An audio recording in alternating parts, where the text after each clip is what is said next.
Hey everyone, welcome back to the Enduring Churches podcast. I hope that you get a chance to do this every week, that you take some time every week to listen, not just because Alan and I like to hear ourselves speak, but we want to give you some good information. And today I think is a really great topic, Alan, that can help churches. And so kind of give us a little bit of intro in what we're talking about today.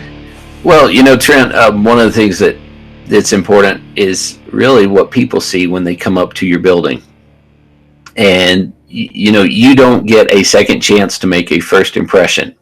So what are some of those first impressions that people get when they actually see your building? So we're going to talk today about thinking outside in. So what do people see is on the outside, because they've already formed an opinion about you before they ever set foot inside. So this is really, I think, an important topic for us, especially as people are just now returning to churches on the other side of all this pandemic, if this pandemic will ever go away. Yeah. But it's an important topic to think about. And I don't think we think about this enough. Yeah, you're right, Alan. And I want to say that the first step, really, and we did a podcast episode recently about your website, but that really is your front door, and that's your first impression. So I would encourage you to go back and listen to that. We had an interview with the gentleman who put together Alan's website. They did an amazing job, and this is a good thing to think through. How is my first impression based on somebody going to my website? Yeah, that is your first impression. So people, before, we would say, as people saw your sign, they saw your building, they see all those things, that would be your first impression. That's just not true. They already have an impression of you before they ever come. And so really now your property becomes, in some ways, a validation of that opinion, or maybe they're not all that they seem. And so do think about that today. And so we'll link that podcast episode in our notes, so you can go back and interview with Clint Rogers of Pro Web Fire. And I really think that was just a super neat interview that we had with them, and to catch their heart for ministry. But your building and property, they do matter, don't they, Trent? Absolutely. And I would say that as you're doing your website, your pictures of your building and property ought to match up. Unfortunately, there's, especially among churches, you get all this stock photography that goes on your website, but it does not match at all with your church. And so that's why, as we talk through these things, that you need to make sure and make your church property look nice, and then use those pictures on your website as well. So let's talk then a little bit, Alan, about your building and property, and what people see as they show up on a Sunday or whenever you have your services. What do they see? Yeah, so we're going to give 7 questions that I think will really help with this. And the first question is this: does it fit your context? Now, Trent, you and I have a different context, but our context is different from many other churches, right? That's right. Every church is different. They're unique. And God has placed our church, Patterson Avenue Baptist Church, where it is on purpose for a purpose. God has placed Creekside where it is on purpose for a purpose. And you guys have a beautiful property there at your church. And so we kind of have to think through this. The things that we do in our building, does it fit our neighborhood, our context there as well?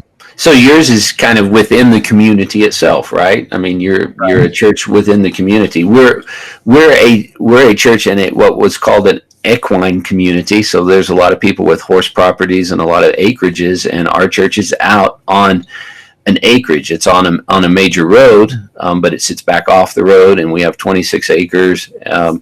And we also have a Preble's mouse. That means we have some property we can't do an awful lot with, because he's an endangered species, and so we have to deal with that. But our context right now is more that of a country church. And so that vibe is important, because I don't think people aren't looking for it to be a downtown urban church, and so it has to fit the context. That's right. Yeah, and I've been to Alan's church. He's been to my church, and we kind of recognize that communities are different. Not only are church locations different, but communities themselves are different, and so you kind of have to think of that when you're doing things in the outside of your church. Does it match the things that are in part of the rest of the community as well? And so that keep that in mind. Does it fit your context? The things that you do on the front of your property, especially as people come in for the first time, does it match up with the expectation that someone would have? And then that also needs to match up with your website.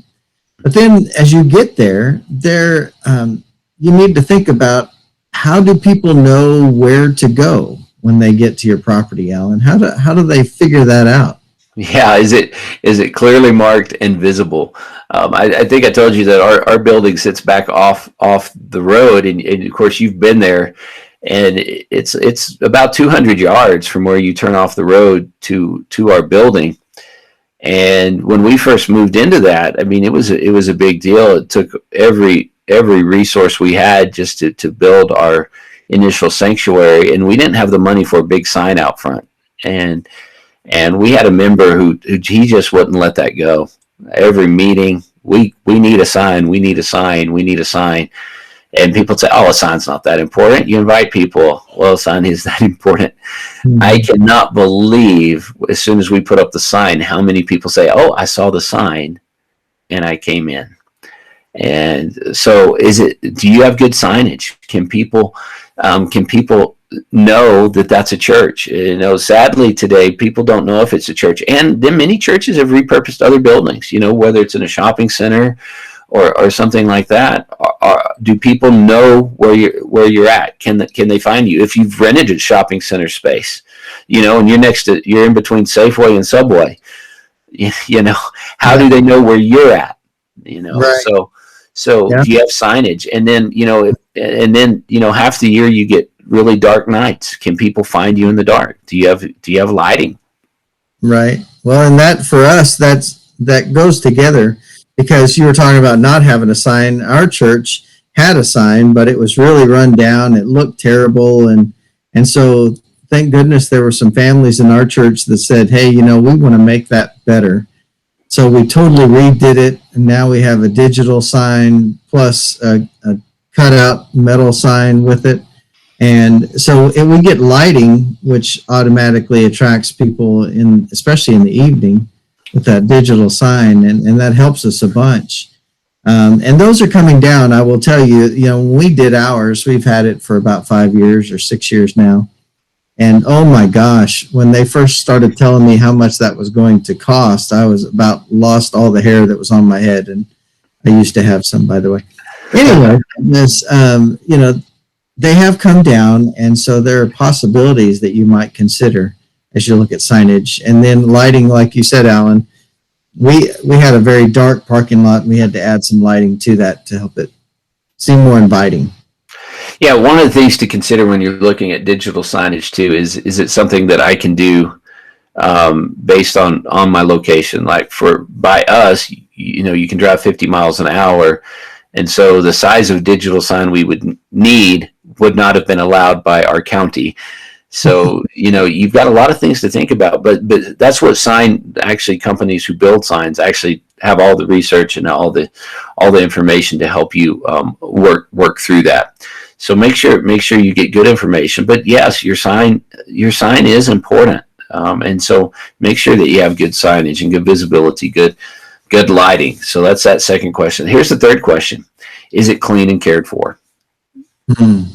Well, that makes a big impression, doesn't it? If it's not clean, not cared for, if your lawn's not mowed, if your whole property looks hairy and fuzzy, it needs to be cleaned up, and it needs to look like we care about our place, doesn't it, Alan? Yeah, it's more about care, because again, we're out in the country. I think the expectation is a little bit different. We don't have a manicured lawn, but no one around us has a manicured lawn.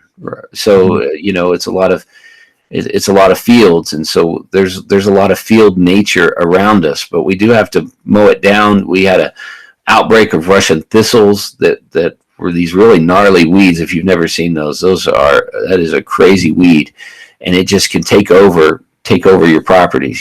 So getting those sprayed down and taking care of that kind of stuff. But and then again, if your outside is dirty, people are going to assume the inside's dirty, that your nursery's dirty, that your kids' area is dirty, that your bathrooms are dirty. Mm-hmm. That's the assumption. That's the impression. Oh, they don't care, therefore it's dirty. Yeah, don't we do that same thing, Alan, when we go to restaurants and things like that? We see the outside, but then we go to the bathroom, right? And as soon as we go to the and it's terrible, dirty, gross, then we're like, I don't know that I want to eat here, And the same thing may be true in our church. Somebody sees the foyer or something, or even goes to the bathrooms and they're gross and they're not sure they want to stay there. And they certainly don't want to put their kids in the nursery there. Yes. When my wife was pregnant with our first daughter, we were actually coming from Oklahoma to come to Colorado on a vacation. And we stopped in Des Moines, New Mexico, because she needed a restroom break. And there's this tiny little gas station. We pull up in there and we go inside, and Rochelle goes to the restroom and she comes out and there's just a big smile on her face.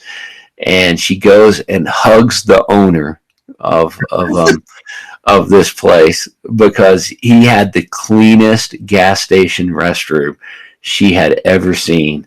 And he took great pride in taking care of guests who came his way. Guess where we stopped every time we could, when we were traveling, because that meant something, and it means something. It does mean something to show that you care. And when you go above and beyond to care, that means something. So let's talk a little bit too about parking. Do you have parking issues?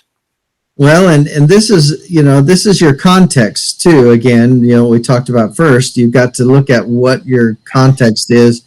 But we have our own parking lot. Alan, you have a parking lot as well. And how do people, once that's their first experience on the property is the parking lot. And so that should be a good experience. We don't often think of that, because if you've been going to that church for a long time, that doesn't even cross your mind. You just know, hey, I go here and I walk in the door. But somebody who's new, boy, that makes a big difference. So yeah, do you have guest parking? Do you have it marked for a place for guests to come park? We bought some signs and put those up a couple years ago that had specific places for guests to come park and be at. One of the things too is you get rid of, if you still have one, I know there's some places that still do, but if you've got a pastor's parking spot that's right next, that's like the prime parking spot, get rid of that thing. Nothing turns people off more than the privileged parking spot. I still remember that, in my church growing up, for a long time there was, pastor and associate. I mean, it's like every staff person had their own parking spot right next to the building, and you'd see everyone else having to walk from far away. That is kind of backwards from the way that it's probably supposed to be. Mm-hmm. Yeah, Alan, we moved all of our parking, and we don't have signs up or anything, but we just asked, like our praise team that was always getting there early on Sunday morning, and myself and my wife, we decided that as a group we would park around the side of the building away so that all the people could park close to the front door, and we would be out of the way and not take any of those spots. I think that's really important, and people don't think about that stuff, but it's really true. Yes. The servant mentality, building that in the parking lot, that communicates, that just communicates things to people. So make sure that you're thinking about it. Trent, I believe you have a paved parking lot, right? So you have to take care of them and do maintenance on that. You don't want a lot of potholes in your parking lot. You want to, if you've got it striped, you want to keep the stripes looking somewhat cared for, all those kinds of things. For us, because of our context, we have a crushed asphalt parking lot. Actually, to build a parking lot, we have to build a pond to catch the runoff. And so what is already an expensive venture is going to be a super expensive adventure. But our context is beginning to change. We're becoming more suburban and less country.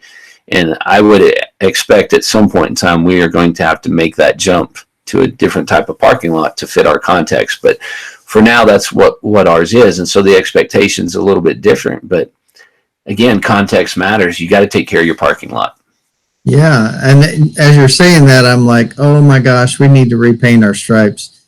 Now you're making me feel bad, Alan. Thanks a lot. Yeah, I love those little stripe liner things. I've Yeah. operated a few on cross country courses, so Mm. I'll come. I'll be cheap labor for you someday. Okay. Yeah, we're going to have to do that.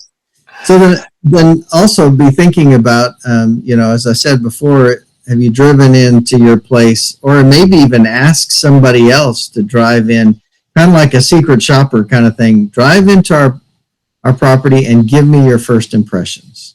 I think that's a good thing to do, Alan. Yeah. So a few years ago, we had someone come do a small group training for my small group leaders, and they noticed something on our property as we drove in. He goes, the guardrails on your bridge are really rusty looking. That's not a very good first impression. And I don't think any of us had looked at those and thought about those. All we knew is that bridge cost us $100,000 to put in. It's probably the nicest bridge in the county. And it was expensive when we put it in, and it has these little rails on it. And looking at them, they were rusty. So we got those painted. I don't think any of us who attended the church ever would have noticed if someone didn't point it out to us. I think that extra set of eyes, somebody who's new coming in sees those things, we get into a rut. We just start going into the church. We're used to things. We know where things are. So everything just becomes invisible to us. We don't see those things, but they really do make an impression when somebody is coming in. And that leads us to the next thing. Do people know where to go? And as they get into your buildings even. So we're thinking outside in. Now we moved in through the front door.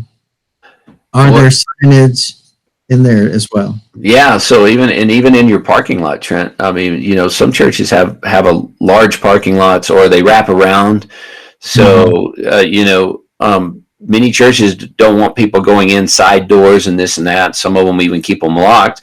So if you're a guest and you walk up to a locked door and there's not anything that says where you should go instead, some guests at some point in time is going to get in their car and say, not worth the effort. I wasn't sure I wanted to come anyway, but they don't even let me know where to go. So do people know where to funnel in? Like, our church, our parking lot's all directly in front of our main building. We've put up new signs in our windows that say, this is the door. We've got a little sidewalk that walks up. It makes it fairly clear now. But is it clear in your context? Do people know how to get in? And then once they go in, do they know where to go?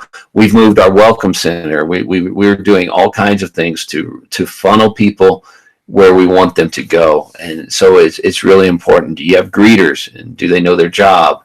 All those things are very important. Mm-hmm. Yeah, you mentioned greeters, and our church, we rotate our different Sunday school classes, our greeters, for a month. And so, yeah, it's important that you tell them, hey, this is what your job entails. They need to be able to find things. Say someone comes in and they're coming in during our Sunday school hour. Do they know where the classes are for different age groups? This is important. And it's little stuff that we just don't think about. It's like, well, of course we all know that. No, somebody comes in with little children. And they're stressed out anyway because they're dealing with their little children, and they're trying to get them all herded into the building. And then where do I go? And so help them by taking some stress away. Remind them again and again, hey, we're going to take great care of your kids. Let me walk with you. Don't point them. Never point them. Always walk with them to the place where they need to go for each age group. Yeah, we're actually going to be going to a two-pronged approach where we have greeters and then our information station. And I want to have two people at our information station, so one is always free to be walking people somewhere else, and so they'll know where to go, especially people with kids. That we're going to walk you to our kids check-in area, get your kids checked in, and introduce you to our children's ministry. And that's huge, especially like you say. I think families with kids, those are the ones that you really have to go above and over for, because it's hard. Parents worry if they've got a toddler, they worry that their kid's just going to cry the whole time. And you're trying to put them at ease. If they cry, we're used to it. We have kids that cry. It's okay. We're going to love on them. Just do everything you can do to make that easy for them. And so that's important. So make sure that people know where to go, and that you really have kind of a funneling process to get people to the right spot. So think of it that way, just a funnel. So we've started with the really big view, and now we're getting it more and more narrow. And so you want people to basically be able to come from the outside to the point in time where they go in, they know exactly what's going on. And it really just puts people at ease. Well, so yeah, go ahead, Trent. To our website again, you can make sure and put a page on your website that talks about planning your visit, what to expect. That will take some stress away. What to expect, the places they need to go to. And like you said, just reassurances that, hey, we like kids too. And so don't worry about that. Things like that, just to help them to understand. Yeah, so, you can have a what to expect for different areas too, Trent. You can have one, for your first time, what to expect in our kids area, what to expect, in our student ministry, what to expect with our worship. You can have as many of those as you really want. And I would encourage you now in this day and age to think of video with that, not just a little write up, but do it in a video. Show people what it looks like. People are more likely to actually watch your video than they are to read through, especially if you got more than one paragraph. That they're very much more likely to watch the video. So, as you go to a business and you see the open closed sign, is our property, is it open or closed down? What does that mean to you when you think of that? Well, so, I grew up in a city church setting. And so the place where I grew up, our church had a gym, and you pretty much had to be a member to ever go to the gym. I mean, that was kind of, so I would say it was kind of closed. We didn't have any outside stuff or anything like that. But then when I was, a pastor for the first time, there was a little field out back that was our church property.